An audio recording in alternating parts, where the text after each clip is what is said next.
ഞാൻ വ്ളോഗറാന്ന് തിരിച്ചറിഞ്ഞു ഗൈസ്. എങ്ങനെയെന്നല്ലേ ഞാനും വിചാരിച്ചു എങ്ങനെ പറയാം. ഡിന്നർ ഏതായാലും പുറത്തുനിന്ന് ആക്കാൻ വിചാരിച്ചു. എന്നാൽ പിന്നെ ഒരു ഫുഡ് വ്ളോഗ് എടുക്കട്ടെ അല്ലേ. അങ്ങനെ പുറത്തിറങ്ങി നടന്നപ്പോഴാണ് ഇഞ്ചി റൂമിൻ്റെ അടുത്ത് ഇത്രയും ചെടികളുള്ളൊരു കട ഉണ്ട് ഞാൻ അറിയണത് ഗൈസ്. എന്തുകൊണ്ട് ഞാനിത് നേരത്തെ അറിഞ്ഞില്ല. അപ്പോൾ ഞാൻ അവിടെ കയറി ജസ്റ്റ് എനിക്കറിയാൻ ഒന്ന് രണ്ട് ചെടികളുടെ പേര് മോൺസ്റ്റർ എന്നൊക്കെ പറഞ്ഞ് തള്ളിയിട്ടൊന്നും വാങ്ങാതെ പോകുന്നു ഗൈസ്. അങ്ങനെ നമ്മൾ നടന്ന് റെസ്റ്റോറൻറ്റ് എത്തി. എനിക്ക് ഓർഡർ ചെയ്തത് പൊറോട്ടയും ഗാർലിക് ചിക്കനായിരുന്നു. ബിക്കോസ് എനിക്ക് ആ സമയത്ത് സംതിങ് സ്പൈസി ആയിട്ടാണ് കഴിക്കാൻ തോന്നിയിട്ടുണ്ടായിരുന്നത്. എൻ്റെ ഫ്രണ്ട് ഒരു മാംഗോ ഫലൂടയും പറഞ്ഞു. അല്ലെങ്കിലും നമ്മൾ ഒപ്പം വന്ന ആൾക്കാർ ഓർഡർ ചെയ്ത സാധനത്തിൽ ഒരു പ്രത്യേക ടേസ്റ്റാണ്. അതുകൊണ്ടാണോ എന്നറിയില്ല, ഞാൻ കഴിച്ചു നോക്കിയപ്പോൾ എനിക്ക് നല്ല ഇഷ്ടമായി. അതുകൊണ്ട് ഞാൻ വീണ്ടും കഴിച്ചു നോക്കി, പിന്നെയും കഴിച്ചു നോക്കി, പിന്നെയും കഴിച്ചു നോക്കി. സംഭവം നല്ല ടേസ്റ്റ് ഉണ്ടായിരുന്നു. പാവം ടേക്ക് എടുക്കുന്ന കാര്യം പറഞ്ഞ് കുറേ കഴിച്ചിരിക്കുന്നു.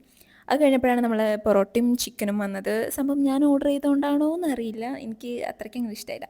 അത് കഴിഞ്ഞ് നമ്മളൊരു പെപ്സിയും പറഞ്ഞിട്ട് അവിടെ നിന്ന് ഇറങ്ങി. ഞാൻ അവിടുന്ന് പുറത്തുനിന്ന് വീഡിയോ എടുത്തുകൊണ്ടിരിക്കുമ്പോൾ ലേറ്റ് ആകാനും ലൈറ്റൊക്കെ ഓഫ് ആക്കിയിട്ടുണ്ടായിരുന്നു. അപ്പോൾ അവിടുത്തെ ഓർഡർ കൂടി നിന്നിട്ട് വലിയ ബ്ലോഗറാണ് വിചാരിച്ചു മോളിൽ ലൈറ്റ് ഇടണമെന്നൊക്കെ. അപ്പോൾ ഞാൻ പറഞ്ഞു ലൈറ്റ് ഇടുമെന്നൊക്കെ പറഞ്ഞിട്ട് ലൈറ്റ് ഒക്കെ ഇട്ട് വീഡിയോ ഒക്കെ എടുത്ത്. അപ്പോൾ അവർ വലിയ വ്ളോഗറാന്നൊക്കെ വിചാരിച്ചല്ലേ, ഇമേജ് കളയേണ്ട വിചാരിച്ചാൽ അവൻ്റെ മുന്നിൽ നിന്ന് രണ്ട് ഷോക്ക് ഇട്ടിട്ട് ഇങ്ങോട്ട് ഇറങ്ങി. ഞാൻ നമ്മൾ അജ്മലിലെ കീർത്തി റെസ്റ്റോറൻറ്റിലാണ് പോയത്. സോ അപ്പോൾ ഗൈസ് ബൈ.